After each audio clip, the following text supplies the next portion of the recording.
Depth is more important than speed, but obviously, due to our lack of math memory from our ACT warm-up, tells me when you see something, it doesn't stick with you very good. So that's, why.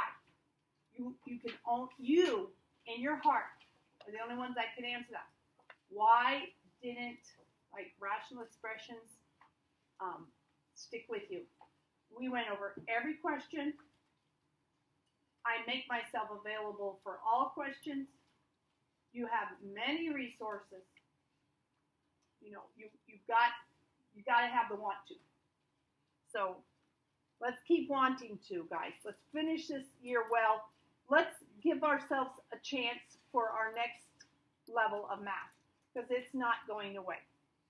It's always going to be a part of your story as long as you're in education, and I know we want our best. You want the best future, and that's what higher education brings you, or even a solid high school education brings you. So here we go. The name of our story for this next chapter, this next module, is dealing with the inverse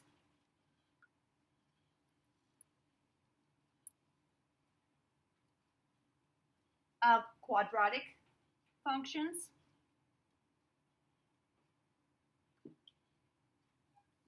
and cubic functions.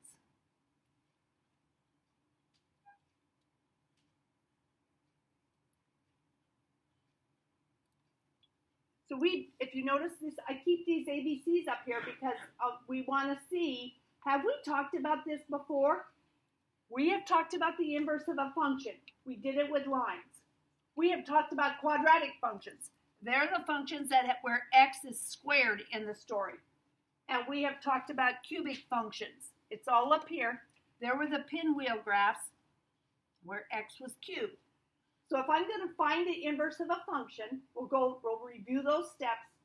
And you've already seen what an original quadratic function looks like, an original cubic function looks like. We're going to compare the graphs of these functions with their inverses. So inverse doesn't mean opposite. It means opposite operation. So instead of multiplying, the inverse would have division. Instead of addition, the inverse would have subtraction. Instead of squaring or cubing something, the inverse is a square root or a cube root. That's the big picture. That's the name of this module. We're working with square root and cube root functions. And we introduce them at this first lesson as inverses of functions we've already learned.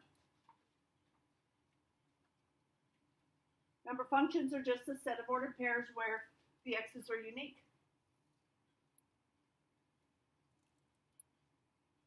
Whose graph passed the vertical line test?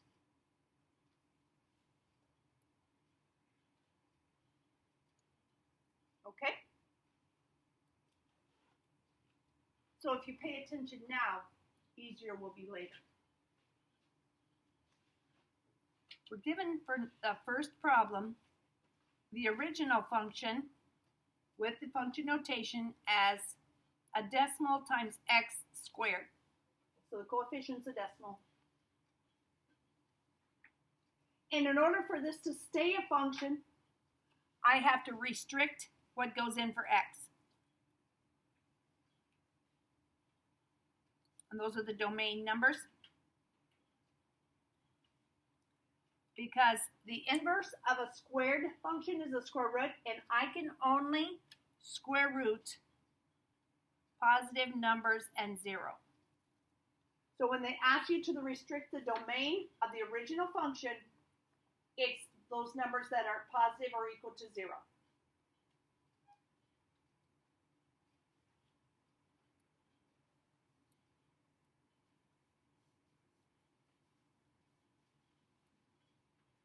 If I put a negative number in for x, it won't be a function, because when I take the square root of a negative number, you're going to get an I, just like up there, right?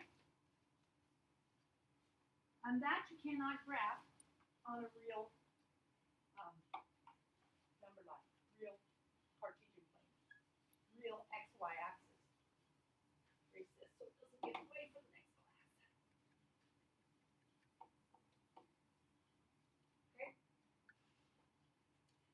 is your turn.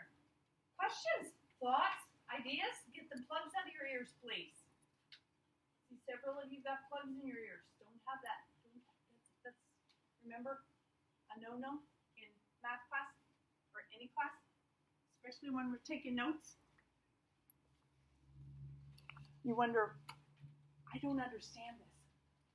Well, if you're not listening, you're really not going to understand it. Because sometimes my words don't make sense. That's why there's many resources, but sometimes what I say just might click so you'll understand why we have to restrict the domain. Okay, now we're going to find the inverse, and here's the notation for inverse. We've done the steps before. Hopefully you remember if you were paying attention. From back in the day when we did it right here, inverse of a function, they were pretty simple steps. The pencil will do it for you. It's just a step-by-step process to make the operations invert, okay? So I start with my original and I change it to a y.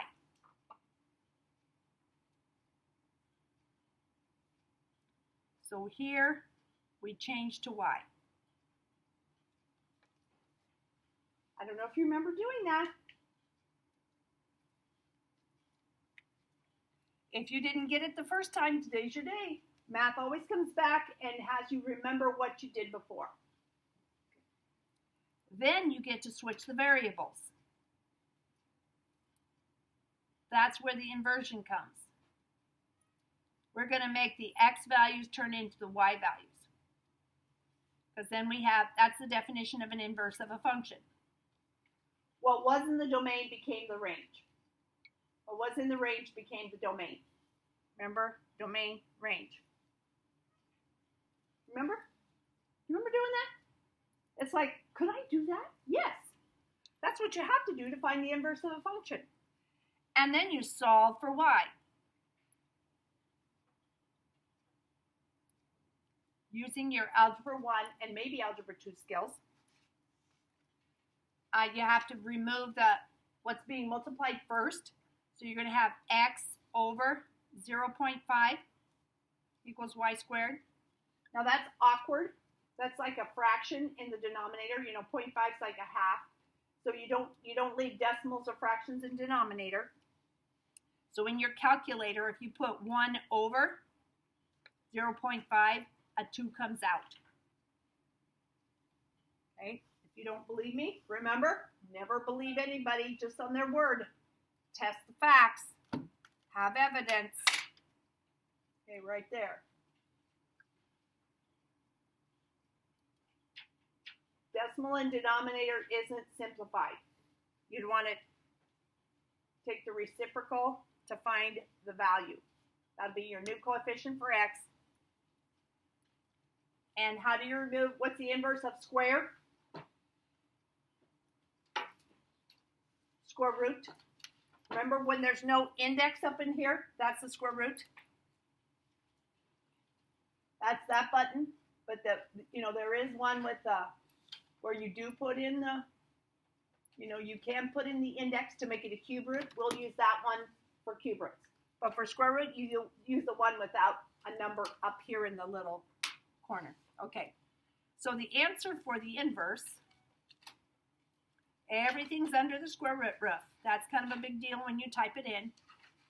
So the square root of y squared is Just y. We rewrite it as the inverse notation.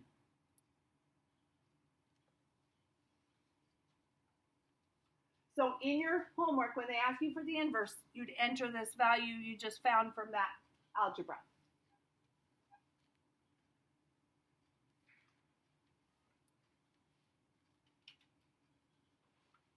So now you know what that's called.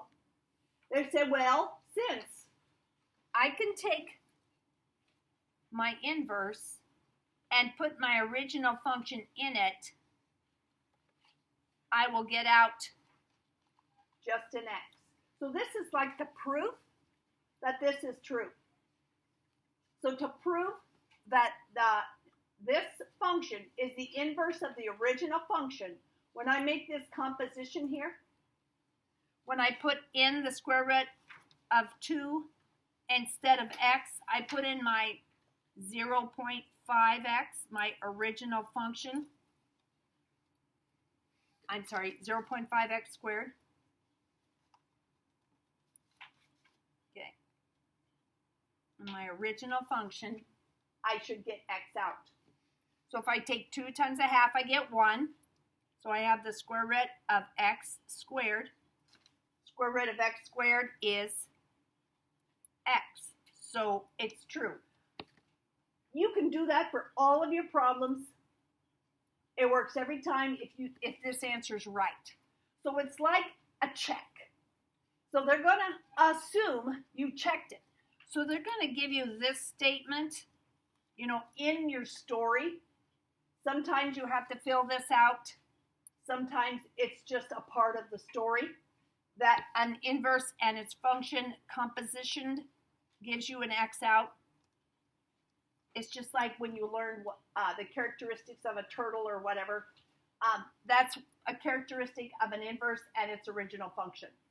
And when you put them in a composition